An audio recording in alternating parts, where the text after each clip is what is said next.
योग वशिष्ठ महारामायण सुनते रहने के लिए हमारे चैनल को सब्सक्राइब करें और बेल आइकन जरूर दबाएं।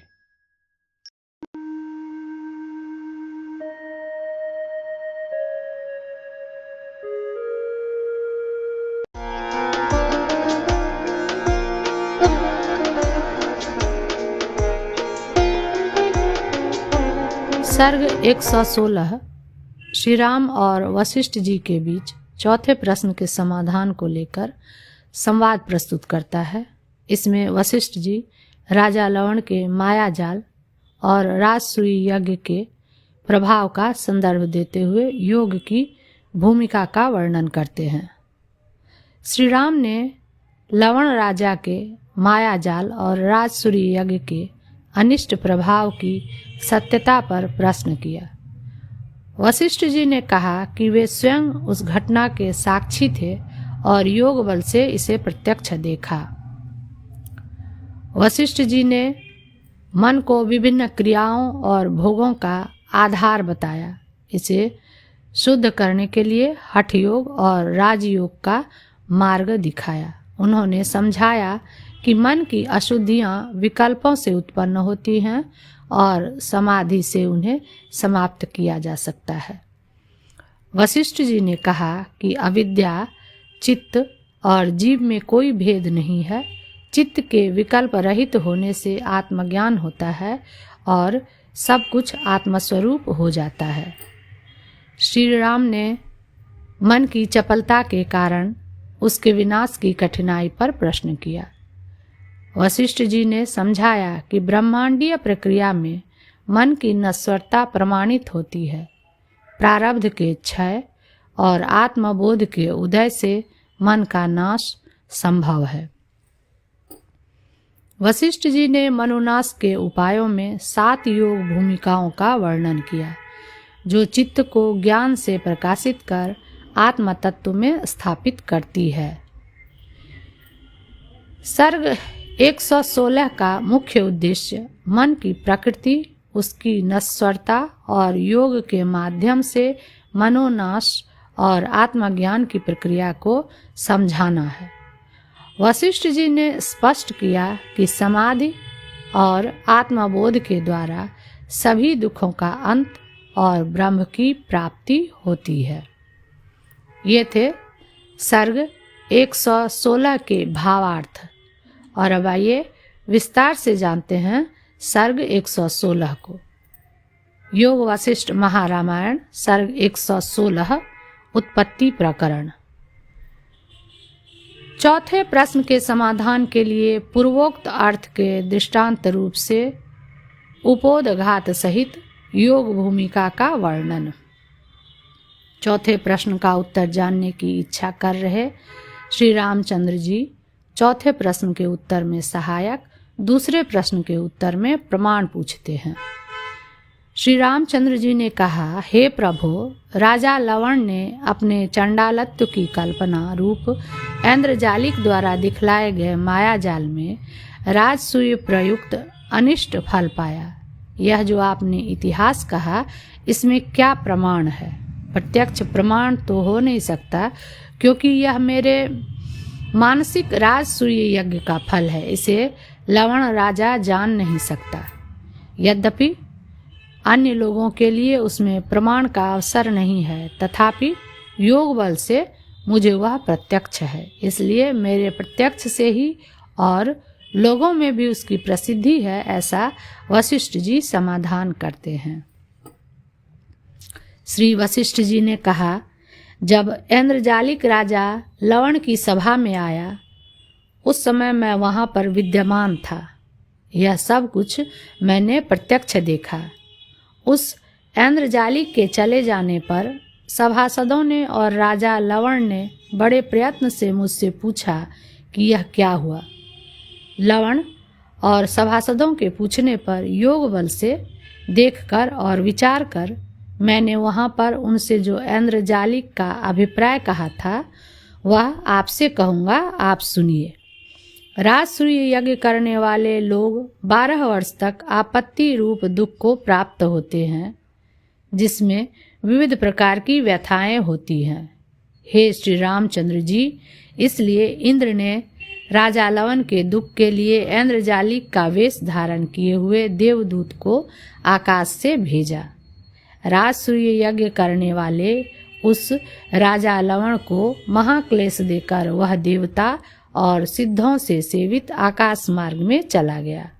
इसलिए हे श्री रामचंद्र जी, राजा लवण ने राजसूय यज्ञ का फल रूप वह क्लेश पाया, यह प्रत्यक्ष ही है, इसमें संदेह नहीं है। मन विलक्षण विलक्षण क्रियाओं को करता है और भोग करता है। हठ योग से मन रूप रत्न को घिसकर, राजयोग से शुद्ध कर, निर्विकल्प समाधि से उसको सूर्य के ताप से बर्फ के टुकड़े की नाई विलीन कर आप तत्व साक्षात्कार से परम श्रेय को प्राप्त होंगे। चित्त को ही सब प्राणियों के आडंबर को करने वाली अविद्या जानिए। विविध प्रकार की विचित्र रचनाओं की प्रकृतिभूत इंद्रजाल के तुल्य जो वासना है, उससे अविद्या इसको उत्पन्न करती है। अविद्या चित्त, जीव, बुद्धि शब्दों में वृक्ष और तरु शब्दों की भांति भेद नहीं है। ऐसा जानकर चित्त को ही कल्पना शून्य कीजिए। चित्त विमलता रूप सूर्य बिंब के उदित होने पर कलंक युक्त विकल्पों से उत्पन्न हुए दोष रूपी अंधकार का नाश हो जाएगा।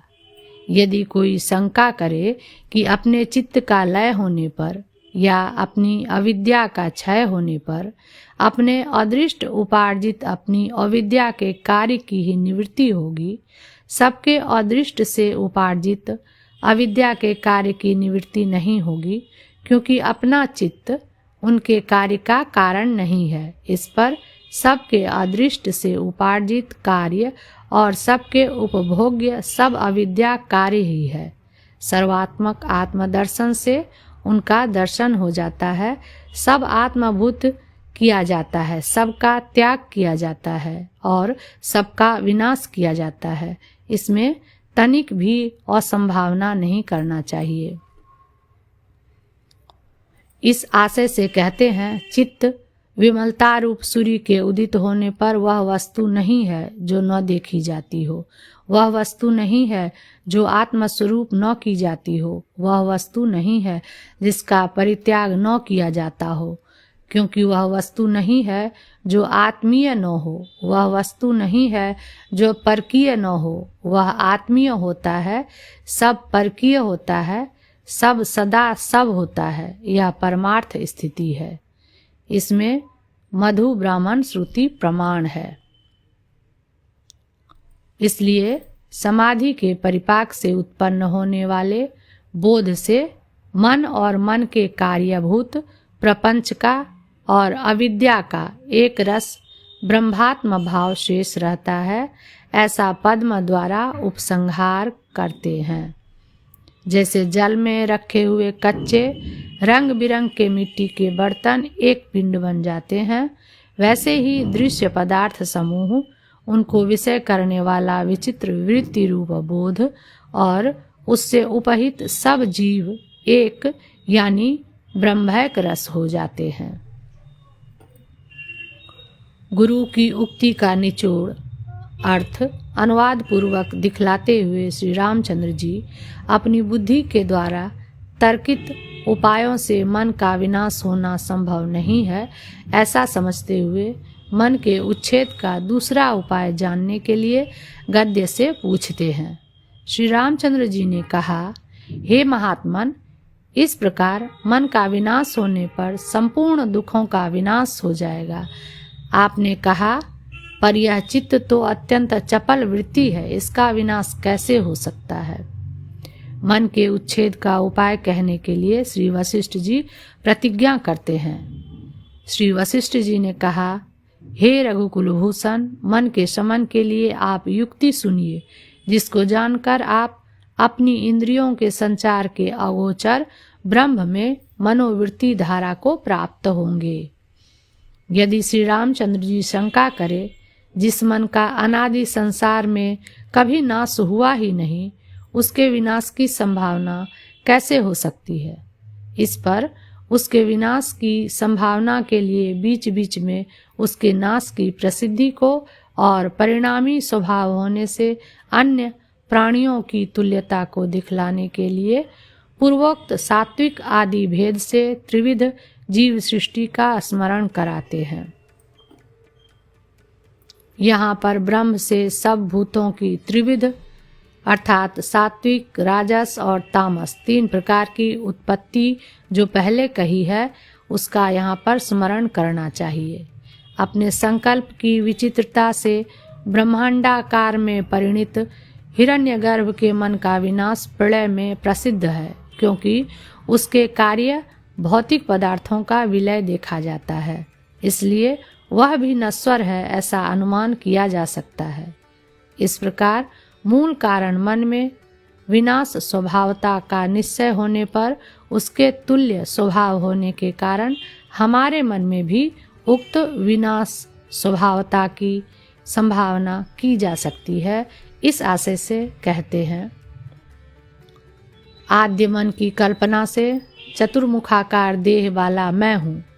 इस प्रकार की जो ब्रह्मारूपिणी संकल्पमयी कल्पना है, तद्रूप होकर वह जिसका संकल्प करती है उसी को देखती है, क्योंकि वह सत्य संकल्प है। उसी से भुवन रूपी आडंबर की कल्पना होती है। हम लोगों का जन्म मरण आदि संसार भी उसी की कल्पना है, ऐसा कहते हैं।